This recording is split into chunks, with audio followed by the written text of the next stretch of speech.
Welcome to Soralaw, where we unravel the most complex and unsettling true crime stories that reveal the darkest aspects of human behavior.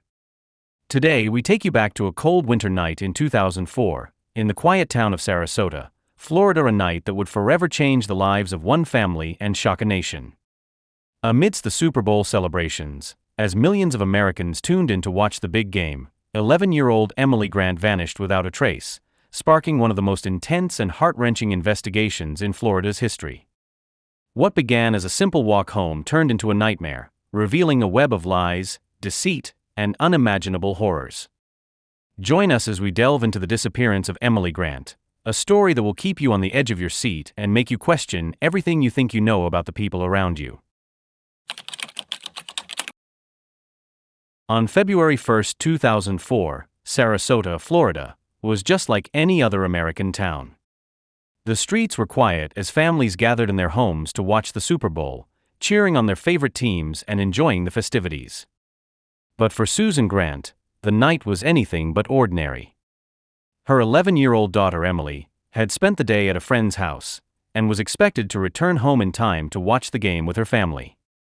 When Emily didn't arrive as planned, Susan's concern quickly turned to panic. Emily had always been a responsible child, bright, cheerful, and well-loved by everyone who knew her.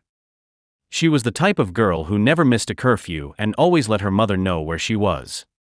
So when Susan received a call from Emily's friend's mother, asking if Emily had made it home safely, alarm bells began to ring. Emily had left her friend's house around 6:15 p.m., just as the sun was setting, for what should have been a short 1-mile walk home.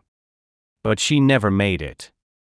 Susan immediately called her husband, Tom, who was out running errands, and told him that Emily was missing.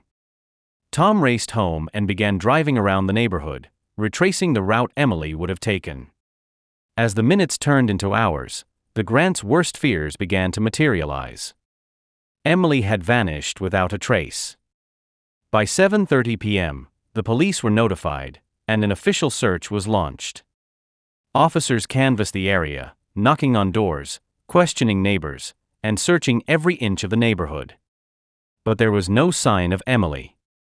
As the hours passed, the community rallied together, with volunteers joining the search, hoping to find the little girl safe and sound. The following morning, as the sun rose over Sarasota, the town was in a state of shock. Emily's disappearance dominated the local news, and soon, the story spread nationwide. The Grants were a well-known and well-liked family, and the idea that something so terrible could happen in their peaceful community was unthinkable. The police brought in bloodhounds to help with the search, hoping the dogs could pick up Emily's scent and lead them to her. The dogs followed the trail from Emily's friend's house, down the road, and to the edge of a busy intersection where the scent abruptly ended. This suggested that Emily may have been picked up by a vehicle, but there were no witnesses and no security cameras in the area to provide any clues. Desperate for answers, the police turned to the people closest to Emily, her friends and family. They questioned everyone who had seen her that day, trying to piece together the timeline of her movements. Emily's friend, Sophie, who had hosted the sleepover, recalled that Emily had been in good spirits when she left. But there was one detail that caught the investigators' attention. Sophie mentioned that Emily had seemed a little upset earlier in the day, after overhearing a heated argument between her mother, Susan, and her stepfather, Tom. This revelation led the police to focus their attention on the family, a standard procedure in missing person cases. They interviewed Susan and Tom separately, searching for any inconsistencies in their stories. Susan was frantic, unable to understand how her daughter could have disappeared so suddenly. Tom, on the other hand, was more composed but equally distraught. He told the police that he had been out shopping when Emily went missing and had returned home immediately after Susan called him. The police also spoke with Emily's biological father, Mark, who lived in New York. Mark had always had a strained relationship with Susan and had not seen Emily in over a year. Despite this, he was devastated by the news and flew to Florida to assist in the search. While Mark's alibi was solid, the police couldn't rule him out entirely, as he had a history of contentious custody battles with Susan. As the days turned into weeks, the investigation seemed to stall. There were no leads, no suspects, and no sign of Emily. The Grants were living in a state of constant agony, clinging to the hope that their daughter would be found alive. But on February 3, 2004, the case took a chilling turn. A local man named Michael Avery, who was driving home from work, called the police after spotting something unusual at a nearby car wash. He had noticed a pale yellow Buick station wagon parked in the lot, with a man inside who seemed to be watching the entrance closely. The vehicle matched the description of a car seen near the intersection where Emily's scent had disappeared, and the man's behavior raised suspicion. The police quickly arrived at the car wash and questioned the man, who identified himself as Joseph Sinclair, a 37-year-old mechanic with a history of petty crimes and drug use. Sinclair was cooperative but nervous, and when the police asked him about his whereabouts on the night of Emily's disappearance, his answers were vague and inconsistent. The officers conducted a search of Sinclair's vehicle, where they found several items that raised alarm bells: a roll of duct tape, a stain blanket, and a small pink backpack. The backpack was immediately recognized as belonging to Emily, as it matched the description given by her mother. Sinclair was arrested on the spot, and the vehicle was impounded for further examination. Forensic tests quickly confirmed that the stains on the blanket were blood, and DNA analysis identified it as Emily's. With this damning evidence, the police knew they were dealing with a much more sinister situation. Under intense interrogation, Sinclair initially denied any involvement in Emily's disappearance. He claimed that he had found the backpack by the side of the road and had picked it up with the intention of turning it in to the police. But as the questioning continued, Sinclair's story began to crumble. The police presented him with the evidence they had collected: the bloodstains, the duct tape, and surveillance footage from a nearby gas station that showed Sinclair's Buick driving in the direction of the car wash just minutes after Emily was last seen. Faced with this overwhelming evidence, Sinclair finally broke down and confessed. He admitted that he had spotted Emily walking alone and had impulsively decided to follow her. Sinclair claimed that he had no intention of harming her, but when Emily tried to run away, he panicked and grabbed her, dragging her into his car. He drove her to the car wash, where he assaulted her, and then, in a fit of rage, strangled her to death. Sinclair stated that he had hidden Emily's body in a remote wooded area outside of town, hoping that it would never be found. The police immediately launched a search of the area described by Sinclair, and after several hours, they made the heartbreaking discovery. Emily's body was found in a shallow grave, covered with leaves and debris. She was still wearing the clothes she had left home in, but her face was bruised, and there were clear signs of a violent struggle. The news of Emily's death devastated the community. Candlelight vigils were held, and flowers and stuffed animals were left outside the Grant family's home as a tribute to the little girl whose life had been brutally cut short. For the Grants, the loss was unbearable. Susan was inconsolable, racked with guilt for allowing Emily to walk home alone that night. Tom, too, was overwhelmed with grief, but his pain was compounded by a growing anger toward Sinclair, the man who had stolen their daughter's future. The trial of Joseph Sinclair began in the summer of 2005, and it quickly became one of the most closely watched cases in Florida's history. The prosecution presented a solid case, supported by Sinclair's confession, the forensic evidence, and the surveillance footage that placed him at the scene of the crime. Sinclair's defense team attempted to argue that his confession had been coerced and that he was mentally unstable at the time of the crime, but the jury was not swayed. The trial was a grueling process for the Grant family, who had to relive the details of Emily's final moments in the courtroom. Susan testified about the last time she saw her daughter, her voice breaking as she described the horror of realizing Emily was gone. Mark, Emily's biological father, also took the stand, expressing his anguish over not being able to protect his daughter. After weeks of testimony, the jury deliberated for just a few hours before returning with a guilty verdict. Joseph Sinclair was convicted of first-degree murder, kidnapping, and sexual assault. In a final act of justice, the judge sentenced him to death, stating that his actions were a heinous and calculated attack on an innocent child.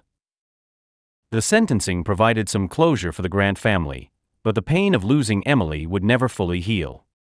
Susan struggled with depression and anxiety in the years following the trial, often isolating herself from the world and finding it difficult to move past the tragedy. She and Tom eventually separated, their marriage unable to withstand the immense strain of their shared grief. Tom moved to another city, hoping that a change of scenery might help him start anew, but the loss of Emily was a shadow that followed him wherever he went. Mark, who had always regretted the distance between him and Emily, became an outspoken advocate for child safety, working with organizations to raise awareness about the dangers that children face.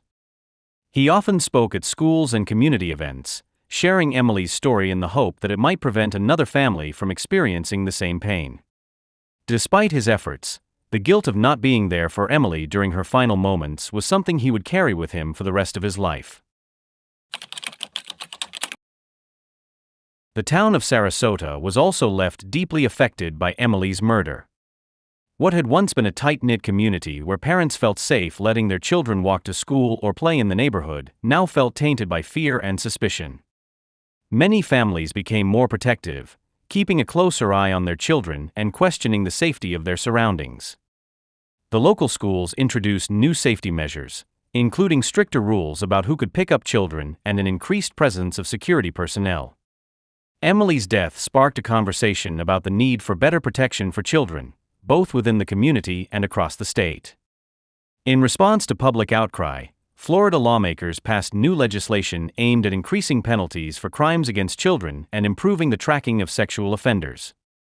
The Emily Grant Act, as it was called, mandated stricter background checks for those working with children and created a task force to review cases of child abduction and murder to identify patterns and recommend preventative measures. The Grants neighborhood, where Emily had lived, became a symbol of resilience and community strength. Residents organized an annual charity walk in Emily's memory, with the funds raised going to support child advocacy groups and to provide resources for families affected by similar tragedies. The walk brought together people from all over the state, many of whom had been touched by Emily's story and wanted to help ensure that her legacy would be one of positive change. As the years went by, the community gradually began to heal. New families moved into the area, bringing with them a sense of hope and renewal. The local park, where Emily had often played, was renovated and renamed Emily's Garden in her honor. The park became a place of reflection and remembrance, with a memorial plaque dedicated to Emily's memory. It served as a reminder of the fragility of life and the importance of protecting the most vulnerable among us.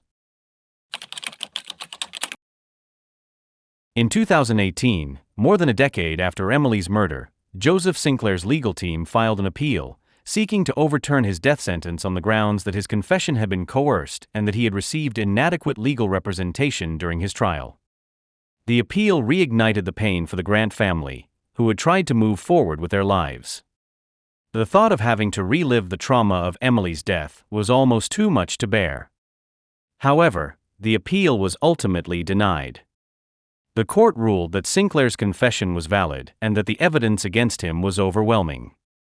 The decision was met with relief by the Grant family and the community, who had feared that Sinclair might escape justice. The ruling ensured that Sinclair would remain on death row, where he would eventually face the consequences of his actions. As the years passed, the memory of Emily Grant continued to live on in the hearts of those who knew her. Her family, though forever changed by their loss, found ways to honor her legacy. Susan, who had struggled with depression and addiction in the years following Emily's death, eventually sought help and began working with other parents who had lost children to violence. She found solace in helping others navigate the difficult journey of grief, and in doing so, she began to heal her own wounds. Tom, who had moved away in an attempt to escape the pain, returned to Sarasota years later. He visited Emily's garden often, finding peace in the quiet space dedicated to his daughter's memory. Though his life had taken many unexpected turns, he never forgot the joy Emily had brought into his life, and he made it a point to keep her spirit alive in everything he did. Mark continued his work as a child safety advocate, dedicating his life to ensuring that no other parent would have to suffer the way he had. His efforts were recognized by several organizations, and he was often invited to speak at national conferences on child protection. Though the pain of losing Emily never fully left him, he found purpose in his mission, believing that in some small way, he was helping to make the world a safer place for children. The disappearance and murder of Emily Grant is a stark reminder of the dangers that can lurk even in the most seemingly safe environments. Her tragic story serves as a powerful call to action, urging us all to be more vigilant in protecting the innocent and vulnerable. At Soralaw, we are committed to bringing you the stories that need to be heard, stories that not only expose the darkness in our world but also highlight the resilience of the human spirit. As we remember Emily, we also look forward, determined to continue the fight for justice and safety for all. If this story has touched you, we encourage you to subscribe to our channel and join us on our journey to uncover the truths that lie hidden in the shadows. Together, we can honor the memories of those we've lost and work to create a safer, more compassionate world for everyone.